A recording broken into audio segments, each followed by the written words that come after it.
Okay, so I'm here to talk to you about the human side. Our company, by the way, KnowBe4 is a bit of a background.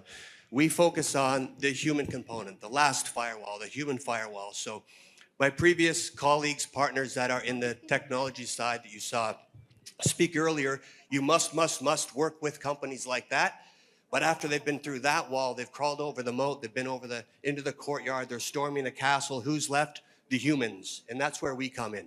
So we focus on HRM Plus, and we are the largest HRM Plus platform in the world with 77,000 organizations.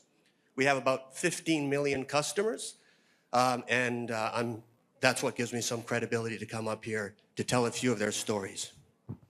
So I'm here to talk about malicious AI threats. I'm a storyteller, so I'm going to do that with a real story about how a North Korean spy became an employee at my company. It's a true story. Wait for that. Now, how did they do it? And then how can you guys stop that from happening to you? First of all, I've heard a lot of talk about AI. I hope all of you are taking AI seriously. Like, I hear people worried about AI is going to take my job. Guys, AI is not going to take your job. People who know AI are going to take your job. So please have a look at the various AI agents available out there. Do yourself a favor, learn everything you can so you can benefit from that. Now, we've worked a lot with phishing attacks, educating people on how to avoid them. And the latest is really on deep fakes. I'm going to share some of that today. So AI deep fakes, if you think of a deep fake, it's something that's very realistic. It could be a picture, it could be audio, it could even be video, and it looks really, really good. That's what makes a deep fake good, and it's getting better and better every day. And as I'll share soon you won't be able to tell the difference if it really is your son or daughter on the phone or your CFO. So let me tell a story.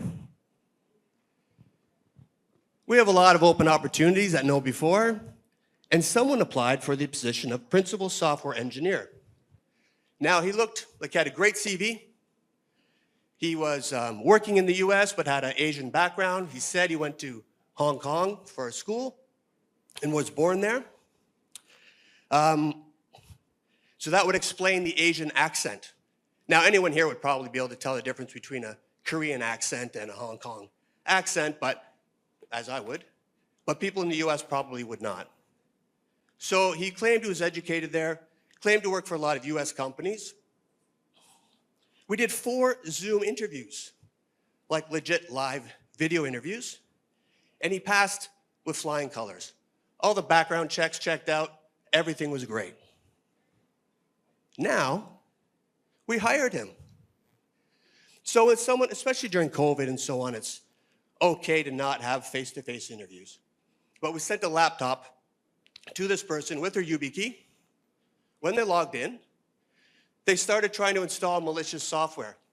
They tried it through a USB, they tried it through different techniques. Of course, it was flagged on our side. So we reached out, even tried to manipulate the session history logs. So we reached out, our staff was alerted. We reached out, he wouldn't take calls. He was very wishy-washy on Slack. He wouldn't do a video call.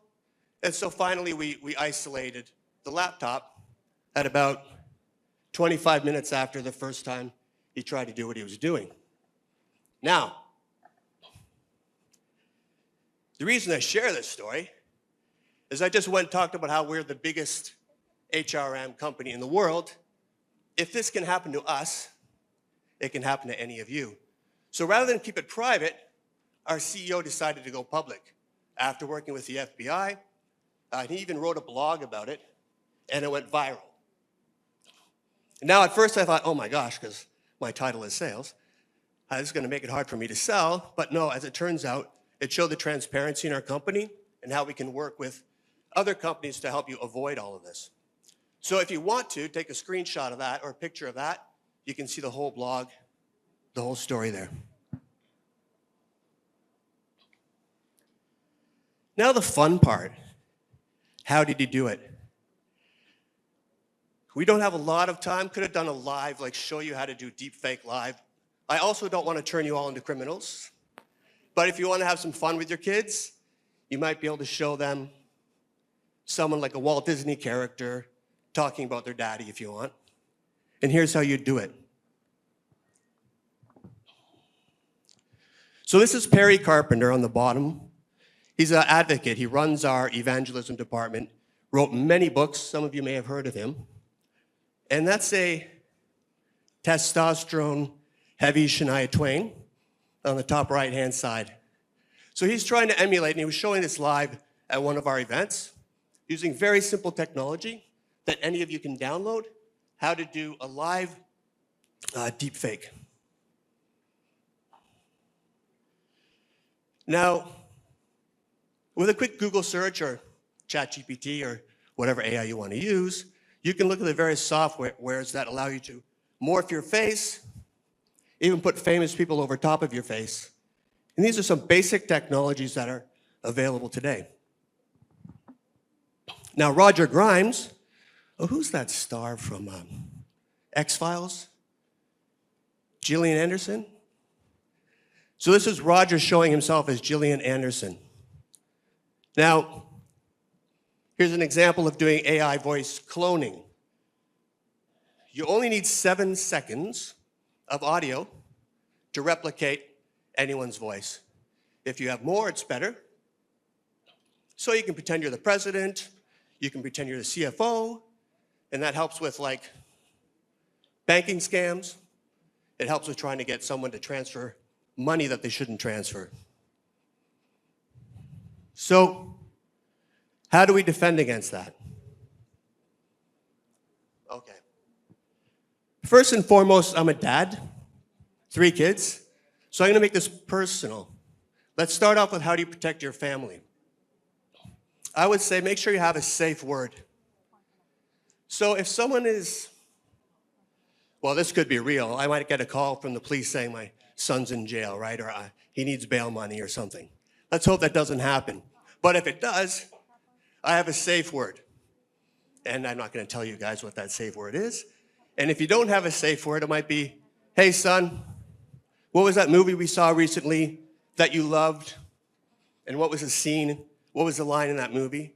But that makes sure that you're not dealing with a deep fake. Now, the people that are susceptible to this are also our parents, the older generation. So make sure they know that these things can happen.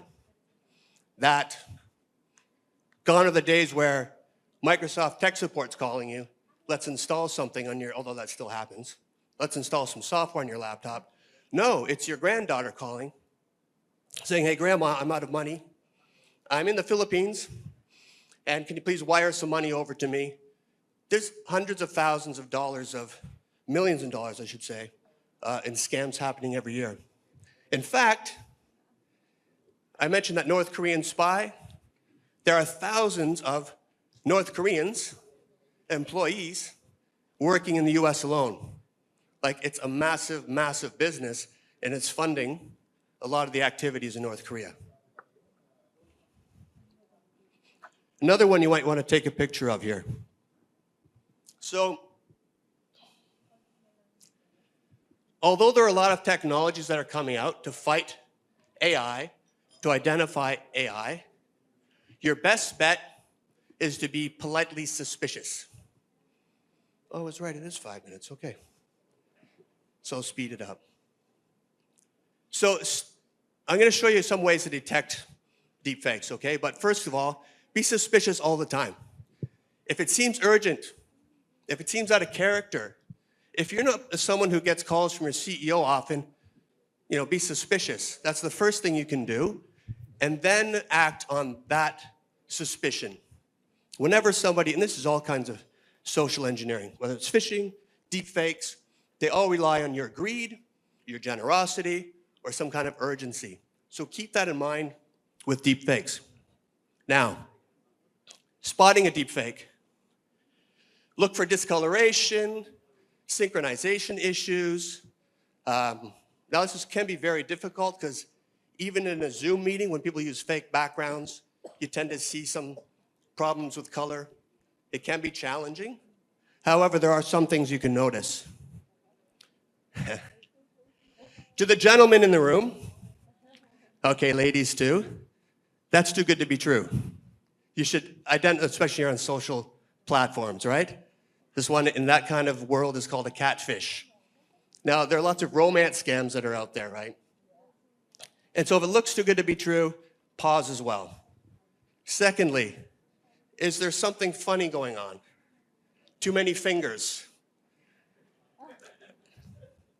By the way, I saw this, must have been targeted for advertising, but you can get this glove that has 6 fingers. So if you're out doing something that you shouldn't and you get caught on camera, you can say, oh, it's a deep fake. It wasn't me, honey. It was a deep fake. Now, with all due respect to the dearly departed, here's another example of, does this look likely? All right. Now, back to a bit of seriousness. What to do on the hiring front? I would say always face-to-face. I mean, it's been a rule of mine for years. I want to meet that person. Usually I want to take them somewhere where they can make a mess of a messy meal just to see how they act. But where you can, try to meet them in person, validate their ID. Also, in Zoom calls, because we live in that kind of world, make sure their camera's always on. And certainly in the beginning, try to record some of those sessions, just so you have some history, and perhaps somebody on the CSOC side would be able to look at that and identify someone who shouldn't be there.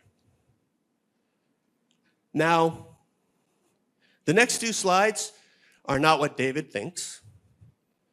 This is what David knows. This is what is absolutely going to happen in the next 2 minutes and the next 2 years. So first of all, I heard a lot of people talking about AI agents for everything from helping you book your hotel, doctor appointment, manage your calendar, many, many different things. These deep fakes, in fact, all social engineering attacks are not going to be driven by humans. It's going to be 100% AI driven. That means they'll morph their own code, they'll become whoever they want to become, change on the fly, fill a Zoom screen with whoever you think you recognize, with their face, with their voice, and you will not be able to tell the difference at all. Now, not all is lost. First of all, there are more good guys than there are bad guys, thank goodness. We are fighting with our own AI against their AI. The people in this room that were before me, Zscaler, Palo Alto, they're all implementing AI in their technologies to help us recognize this and combat this. But at the end of the day, I hold true to the point, which is the human still is that last line. Even when you get past all of those walls, you've got a human being that needs to know, hey, something doesn't smell right, and can act accordingly. So, I just want to thank you. If you're interested in connecting, take a picture. Please reference this session so I know you're not a deep fake. And I look forward to continuing the conversation. Thanks, everyone.